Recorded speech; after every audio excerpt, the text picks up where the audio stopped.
So a bit of Christened music lore. I usually put every other album I want to cover up to fate, using a random wheel or losing bets to my buddies or beginning of the year requests. But I have some super cool family members who gave me this album as a birthday present. Fate has decided once more, and it's got a nice booty to it. Look at that.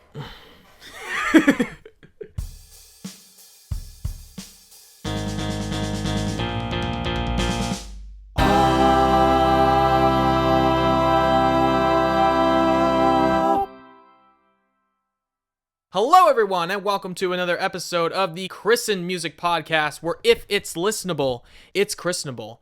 I'm your host, Chris Martins. Today, as it was a birthday present for me, we are going to take a look at the Rolling Stones album, Sticky Fingers. This is the 1971 album from legendary rock band The Rolling Stones, and history lesson, it was the first album to be released without their infamous manager, Alan Klein. Once Klein was out of the picture, the Stones were free to release whatever they wanted, whenever they wanted, risque covers and all. I mean, take a look at this. It's someone's pants, and look at this. This would make someone in 1971 squeal. Like, this turned heads. And this is the result. An album which is considered to be the greatest Rolling Stone album and one of the greatest albums of all time, garnering praise from various publications and a 1994 induction into the Grammy Hall of Fame. To the former statement, I say, sure. I don't have anything else to compare it to because it's the first Stones record that I have listened to in any meaningful detail. To the latter, I say sure as well, as that's pretty damn broad, but I feel it's a touch overrated for that conversation. Production is what comes to mind when I think of the rock trope that I don't like in rock albums. Other than that, it's a nice balanced sound, but the selling points of this record are composition and lyrics. Composition for its return to a bluesy sound that makes this record a touch more interesting and more poignant. Speaking of poignancy, I was quite pleasantly surprised about the emotional depth of the lyrics. It speaks about the anxieties and shortcomings of the band and the rock and roll attitude that they were caught up in with their fame. It seems to be a more personal record compared to the massive singles I've heard from the Stones that everyone knows and loves. I feel it gets a bit cliche, fitting into that bluesy, slow rock ballad camp, but I like it. I really like the blues style of this record. It's old and dusty to my Zoomer ears, but it's like an ancient tome in rock music's history, and it's pretty enjoyable, often because of that. It's just a super, super cool record.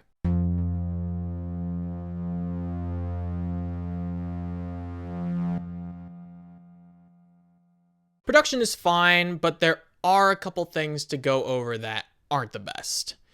Instruments sound great, although I wish they could be a bit punchier. We must go over the dreaded vocal trope. Mick Jagger and his own backup vocals are mixed really low when the guitars are just blowing up, just really, really, really, really loud. I feel like this is probably going to make this album sound heavier, but still, the singer is the melody. Therefore, in my opinion, they should sit on top of the mix. I'd tell you an example of this, but it's everywhere. But beyond that, sound quality and mixing is pretty good. You can clearly hear that very smooth bass keeping everyone together. Drums cut through the mix rather nicely, just enough to add some bite, but not overpowering, like on Bitch, for example.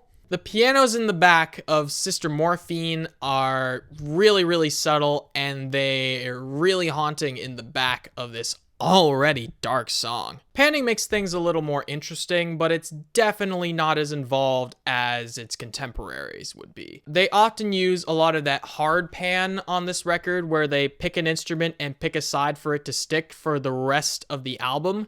except for the very beginning with the echoing guitars on Brown Sugar. There is lots of echo to make this album sound larger. Reverb is often used, particularly with vocals.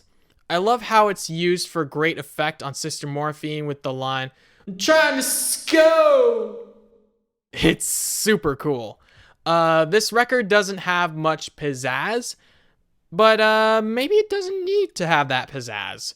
This record seems a little more stripped down than its contemporaries and has less of a high gloss, big, epic kind of sound. This album is a grittier, no-nonsense one, and that really shines through in production. And you know what? I like it. It fits.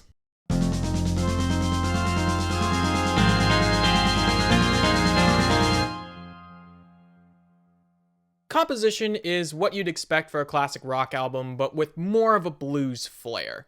Guitars are light, but they have enough body to carry the song. Electric guitars are nice and punchy on Brown Sugar, the opener. The solo on Can't You Hear Me Knocking is awesome. Acoustic guitars are nice and jangly on Wild Horses. Piano is usually a rhythmic tool to add a little bit more of a treble flair to the song, which reminds me of Billy Joel, for example. Organs have that gospel feel, which adds to the blues aesthetic, especially with the solo on I Got the Blues.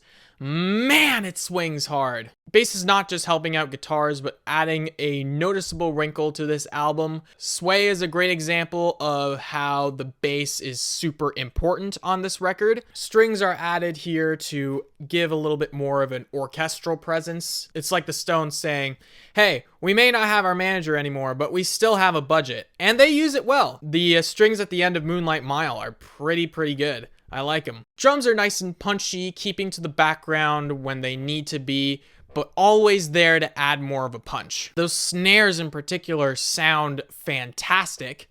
Saxophones are really nice. They have some nice blend on I Got the Blues. Sax solos add more of that blues feeling that I really like from this record, and it makes Sticky Fingers unique, and it's a ton of fun to listen to because it adds that unique layer to this album. Again, both solos on Can't You Hear Me Knocking are fantastic, like really fantastic. This has kind of that Firehouse style blues kind of vibe to it. Like this is being played at a lively pub with red brickwork on the inside to add some character.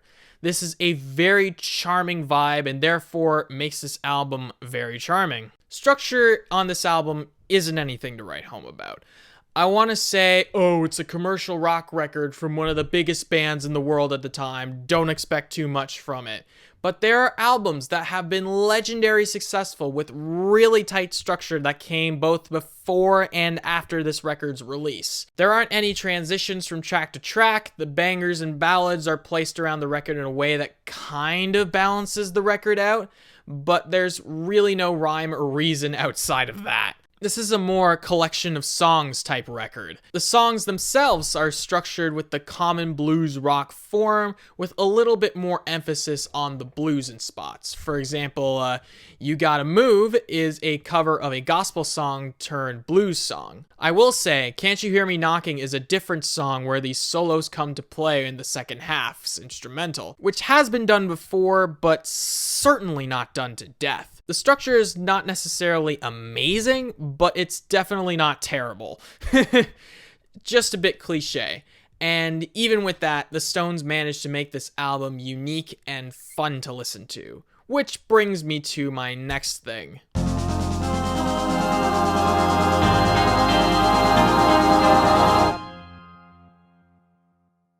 Lyrics are the thing that really draws me into this record.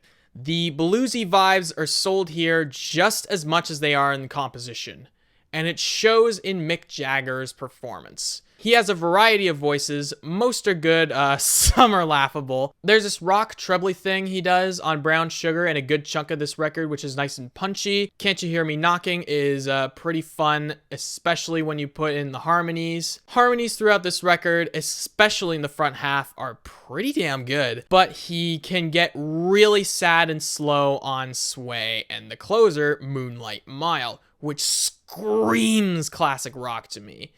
It's a very cheesy sound, but not necessarily bad. I kind of like that cheese, you know?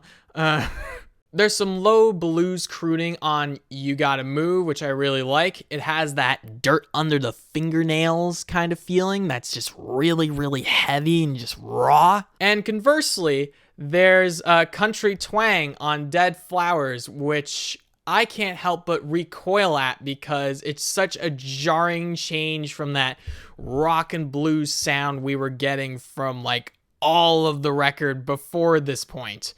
It seems really fake. There's some of that on Moonlight Mile, but more infused with the blues rock vibe I like. Jagger is a classic rock singer in every sense of the word, warts and all. It's got a character to it that any fan of rock music can enjoy. Lyrics themselves are pretty interesting. Like I said, little to no hard concept or soft concept for that matter, like I was led to believe when I researched this album. As advertised, there are songs that touch on drugs, but not all of them do.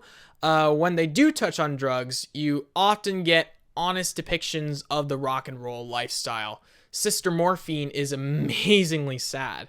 It's like the prototype of The Weeknd's After Hours. Can't You Hear Me Knocking is just plain fun, even if it is about crippling addiction or love. Kind of like After Hours, come to think of it. Speaking of drugs, where this album talks about the rock and roll lifestyle, you can tell it's from the heart, and you can tell that they're miserable.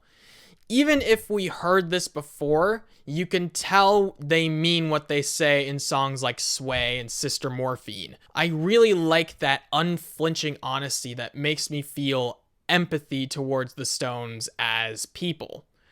Brown Sugar is interesting to talk about because it basically describes having sex with slaves, and it makes light of a very awful situation. However, I will say that it's kind of rebellious given that it's a song about a white man lusting after a black woman at its very, very core. A thing which was likely not accepted at the time when race mixing was likely still pretty controversial. This album has a few rock cliches though, but they're told in a way that is very unique to the style of this album, and I am here for it. There are also a few sappier songs about love, such as Wild Horses and Dead Flowers, which are, again, cliches, but definitely fits the vibe of this record. Overall, while this record does not wow me as a collective from a lyrical standpoint, this is a pretty solid record from track to track. The vibe is a stripped-down blues classic rock album, and just speak your truth, man. I like it.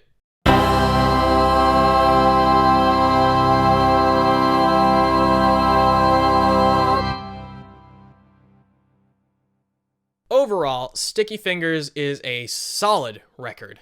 It's maybe just a tad overrated for greatest album talks, but I could see it contending for best Stones album.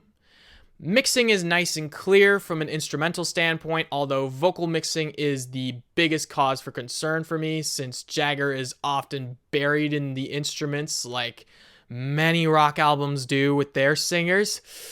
Composition is almost what you'd expect from a classic rock album, but with a little bit more of a blues flair. There are no painted blacks on the record, and that is very much okay. Every instrument shows up to the party and adds that blues concert vibe from like a House of Blues sort of thing. We don't have any House of Blues in Canada, which sucks, but whatever. Structure is very common without much reason as to why the songs are placed where they are. Song structure is pretty common in rock and blues, even if the jam session songs are less common. I wish there was a little more cohesion, but that lack of a unifying thread doesn't really harm the charming aesthetic I get from this record. Mick Jagger sells the blues rock vibe that I really like about this record, although his deviation from the blues sound that this record gives off is where problems arise. Lyrics are pretty good, ranging from cliche and boring to absolutely amazing tracks. It's a bit spotty from a narrative standpoint, but the songs on Sticky Fingers really show up. It's a very fun album for Stones fans, for blues fans, and for classic rock fans to enjoy. The blues vibe is why this record is so much fun to listen to. I eat it up like the cheeseburger I would get at the sports bar where this is playing. This screams classic rock boomer energy, but that's definitely not a bad thing. This slaps. It is a great record and a great birthday present from my relatives. Thank you guys very, very much. I'm giving this one a decent 7 out of 10. It's ad time. Are you experiencing the pandemic blues and are looking for some more content to fill the dark void? Well, look no further than the sponsors of today's video. Oh, yeah! Could you tell that my face is like super red? The Christened Music Podcast is brought to you in part by Denzel Smatter, host of the Denzel XI Podcast, the #1 podcast in the country. Denzel has produced for Toronto rappers such as Houdini, J-Neat, and Roni, and in his upcoming podcast, he talks about his craft in music production as well as what's going on in the music industry. You can listen to the Denzel XI podcast on his SoundCloud as well as on YouTube if you search for Denzel XI. You can follow Denzel on Twitter and Instagram where he uploads this podcast as well as his beats, which are fire. That is the Denzel XI Podcast, the #1 podcast in the country. The Christened Music Podcast is also brought to you in part by The Hood Teacher and his podcast, The Evil Eyes of Toronto. The Hood Teacher is an upcoming rapper from Toronto who has been around the block. And in his upcoming podcast, he talks about gang violence and politics in the streets of the Six. He is a vital voice in this city's time as gang violence increases. Class will be in session on SoundCloud. Follow the professor on Instagram at Mr.9, the number, INE. Right over there. Look for The Evil Eyes of Toronto. Or they'll be watching you. And with that, I hope you enjoyed this review of the Rolling Stones' Sticky Fingers. Thank you all so much for watching and listening. Let me know your thoughts on this record in the comments below. If you like hearing me talk music and do music, subscribe to the Martelins music channel and hit the bell so you never miss anything I put out. If you want to see more of me and my musical endeavors, you can follow me on Instagram, Twitter, Facebook, and TikTok at Martelins Music. If you want strictly review-related content, follow at Christened Music on Instagram. If you want all of that in the kitchen sink, including blogs, music, videos, all that, you can check out my website at martelinsmusic.wixsite.com/music. And before I leave you, I have music of my own that I am anxious to share with you, and it sounds just a little like...